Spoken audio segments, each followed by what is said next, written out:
Halo, selamat datang di Kongko United TV. Ini adalah video prediksi Manchester United melawan AC Milan di Europa League.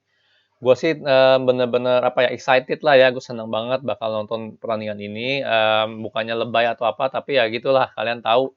Kalau gue lebih milih namanya Europa League, Champions League atau apapun juga. Kalau Europa Competition gue lebih suka kalau kita ketemu tim yang lebih kuat ya. Karena tim Eropa itu kan banyak yang aneh-aneh juga kan dari liga-liga dari negara nggak jelas lah, bener nggak Young Boys lah, apalah segala macam.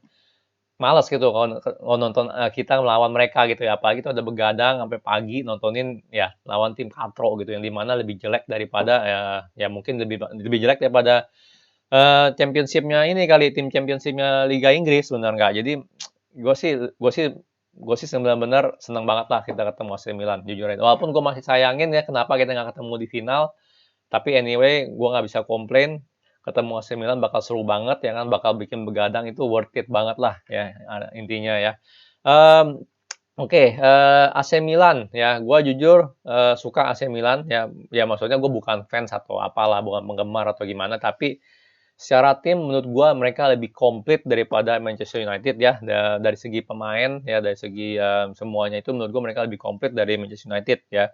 Cuman bagusnya mereka lagi banyak cedera ya, cedera tim-tim inti mereka. Mungkin ada 3 atau 4 ya left back mereka, Theo Hernandez ya yang menurut gue cukup bagus ya, ya 11-12 kali sama Luke Shaw ya.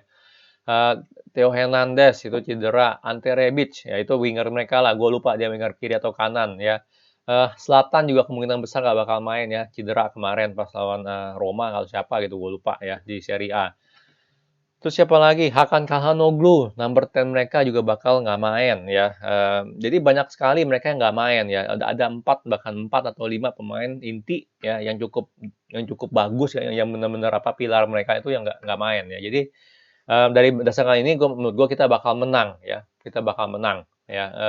Cukup yakin lah kalau kita bakal menang melawan AC Milan yang dengan main setengah tim seperti ini ya. Di luar itu mereka masih banyak pemain bagus ya. Yang paling gue suka dari pemain AC Milan yang paling gue suka adalah mereka punya holding midfield ya si Frank Kessie. Ya menurut gue Frank Kessie itu cukup kuat sebagai holding midfield. Nggak gampang bakalan battle lawan dia, yakin gue nggak bakal gampang. Ada juga Sandro Tonali ya, itu yang kita dihubung-hubungkan lah bakal beli lah sebelumnya untuk sebagai pengganti Matic bener nggak? Cuman ya kabarnya Tonali nggak mau pindah ke Liga Inggris, nggak mau keluar lah dari Itali dia gitu loh. Dan juga kalau kita bisa baca-bacakan atau kalau kalian sering ngikutin berita bola, Sandro Tonali itu dianggap sebagai Andrea Pirlo selanjutnya ya, Andrea Pirlo selanjutnya loh bener nggak? Jadi dua orang itu menurut gue sih cukup kuat ya. Sandro Tonali jelas masih belum matang ya, masih masih terlalu muda atau apa ya kan. Tapi Frank Kessie menurut gue sih itu holding midfield yang cukup kuat ya. Di luar itu kemungkinan besar Dalot bakal main ya, karena kalau gue perhatiin selama ini di Europa League AC Milan selalu mainin Dalot ya. Jadi kemungkinan besar Dalot itu bakal main. Siapa lagi pemain yang bagus? Donnarumma jelas ya. Donnarumma itu ya kalau gue bilang sih itu the next apa ya, goalkeeper terhebat selanjutnya lah harusnya karena dia dari umur berapa itu udah memperkuat AC Milan gitu. Jadi jam terbangnya walaupun masih muda tuh udah sangat tinggi nih orang nih ya.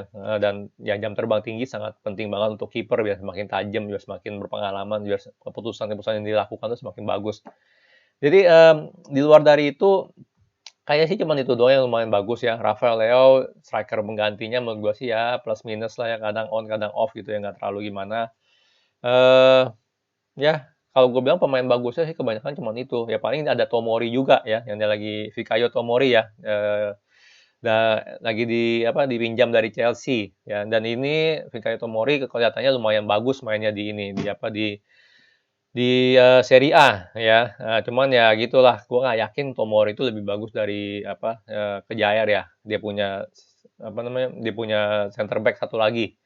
Ya, jadi kalau gue bilang secara tim squad, secara tim strength ya, kekuatan tim, menurut gue ya tanpa kehadiran 4 pilar mereka itu ya, Theo Hernandez, Hakan Calhanoglu, Ante Rebic, sama juga si Zlatan Ibrahimovic, ya kekuatan timnya si AC Milan tuh nggak sekuat biasanya gitu loh ya. Kalau mereka full tim, kita full tim, gue masih wah ini masih deg-degan gitu loh, udah nggak. Tapi kalau karena mereka 4 pilar mereka nggak main, itu juga gue bilang sih ngaruh juga sama performa dia di Serie A ya, yang akhir-akhir ini lagi nggak konsisten juga.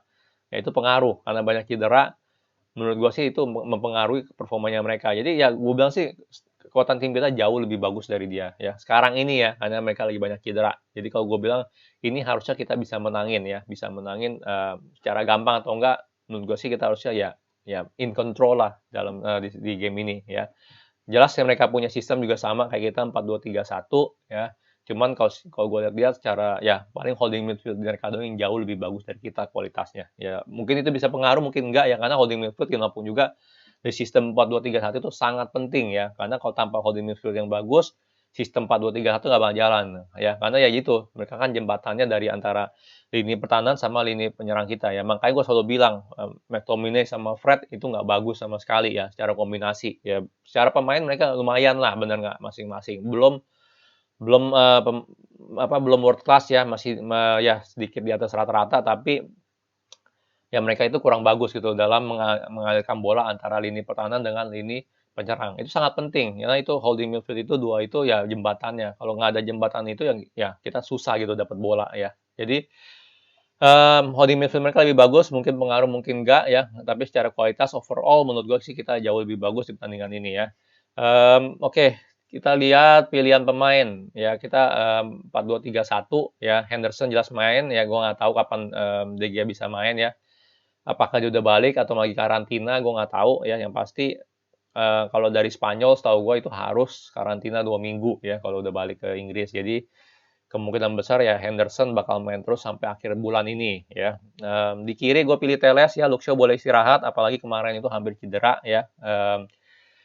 Ya Luke Shaw itulah problemnya Luke Shaw ya. Gue bilang sih kita beli Teles bukan untuk mengeluarkan performanya Luke Shaw, tapi gue bilang kita beli Teles ya untuk mengcover Luke Shaw yang gampang cedera ya. Karena dia gampang cedera loh, pasti gampang cedera. Main 1-2 bulan, cedera sebulan gitu loh ya kan. Problemnya Luke Shaw di situ. Ya jadi Teles harus main. Maguire dengan Bailey ya, karena kita tahu Lindelof suka ada problem belakang problem punggung ya, problem punggung. Jadi Bailey harus main. Wan-Bissaka sebenarnya pengen gue istirahatin, tapi ini cukup penting ya. Menurut gue sih kalau bisa kita menang dulu ya, menang cukup besar dulu ya, 2-0 atau apa. Tapi ya mau gimana pun juga Wan-Bissaka harus main. Ya untungnya Wan-Bissaka selama ini cukup kuat ya orangnya, jarang cedera. Ya jadi Wan-Bissaka main oke. Holding midfield siapa ya? Fred kemarin mainnya jelek banget ya pas lawan City ya. Terlepas kita menang 2-0, tapi kalau kalian nonton itu Fred, aduh passingnya gila banget tuh di situ, bener-bener kehilangan bola banyak banget dari dia, salah passing, salah timing segala macem. Ya oke lah semangatnya sama apa namanya, ya dia tuh ya bener-bener ngejar bola banget gitu kan. Tapi di luar dari itu, kemarin itu dia main jelek banget. Mungkin faktor ya sekali lagi mereka Fred sering banget dimainin akhir-akhir ini. Jadi menurut gue Fred harus istirahat ya. Jadi gue pilih Van de Beek di situ. Pilih Matic oke, nggak boleh juga pilih Matic, dan kemungkinan besar sih emang si Ole bakal pilih Matic ya ketimbang Van de Beek. Tapi gue tetap pengen lihat Van de Beek main di sini ya. Van de Beek dengan McTominay ya. Untuk striker, opsi penyerang gue pilih James, Fernandes, Greenwood, sama Cavani. Kenapa James? Kenapa nggak Rashford? Sekali lagi, gue masih belum tahu ya dia cedera apa, apakah serius atau enggak. Tapi terlepas dari itu, karena dia udah ya kemarin cukup kesakitan seperti itu, ya menurut gue sih Rashford udah pasti harus dicadangin ya, harus, nggak boleh dimainin sama sekali oleh, itu penting banget loh, bener-bener penting ya. Lu nggak bisa nganggap ya pemain bola tuh ya seperti kebo yang bisa main terus gitu loh. Udah nggak, ya lu nggak bisa gitu. Pasti suatu saat bakal cedera ya kan. Ya benar nggak. Jadi nggak bisa dibilang kayak begitu. Jadi harus diistirahatin ya. Dia pemain hampir cedera. Seandainya cedera ringan pun itu harus diistirahatin ya. Jadi James di kiri, karena James juga lagi bagus, lumayan lah, lagi lumayan performanya. James harus main di kiri ya. Fernandes nggak tergantikan ya, mungkin kalau udah menang berapa nol atau apa ya Fernandes mungkin ya harus keluar diganti dengan ya Juan Mata atau siapalah gitu loh, bener nggak? Atau ya Van de Beek naik ke atas lah ya, mau gimana gitu loh ya. Greenwood kanan, striker Cavani, tapi feeling gue striker bisa jadi si Martial ya, karena kemarin pas lawan Manchester City itu nggak gitu jelek ya mainnya Martial ya, walaupun nggak ngegolin, cuman dia punya work rate lebih bagus dari biasanya.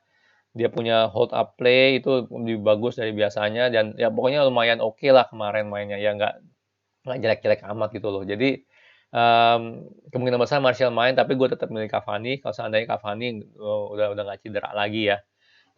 Jadi dari segi pemilihan pemain line up seperti ini dan gue yakin line up seperti ini pun masih lebih kuat ya walaupun kita tanpa Luke Shaw, tanpa Rashford, menurut gue sih kita tetap lebih kuat dari mereka ya. Kehilangan 4 pemain ini tuh lumayan kalau menurut gue ya, apalagi squad depth mereka nggak ya biasa aja gitu, nggak terlalu bagus. Jadi menurut gue sih kita harusnya bisa mengkontrol permainan ya, bisa menang dengan cukup gampang sih enggak, tapi lebih apa ya, menang cukup meyakinkan lah ya, cukup meyakinkan dua gol menurut gue sih harusnya kita bisa ya. Bisa clean sheet atau enggak? Menurut gue sih harusnya bisa clean sheet jujur aja ya. Menurut gue sih bisa clean sheet minimal ya 0-2 harusnya bisa lah kita menang sih. 2-0 sorry, kan di kandang MU ya. Kita bisa menang 2-0. Dan pasti bakal seru lah. Ya ini main di Jumat pagi jam 1 kalau nggak salah ya. Nah ini kalau jam 1 gue cuma mau ngomong dulu ya. Kalau jam 1 nih kemungkinan besar jam-jam jelek sih kalau menurut gue ya. Kalau jam 3 tuh masih enak gitu. Kita bisa tidur bentar, terus habis itu langsung baru begadang gitu. Bangun jam 1 atau jam berapa begadang. Tapi kalau main jam setengah 12, jam 1 tuh gue paling males jujur aja.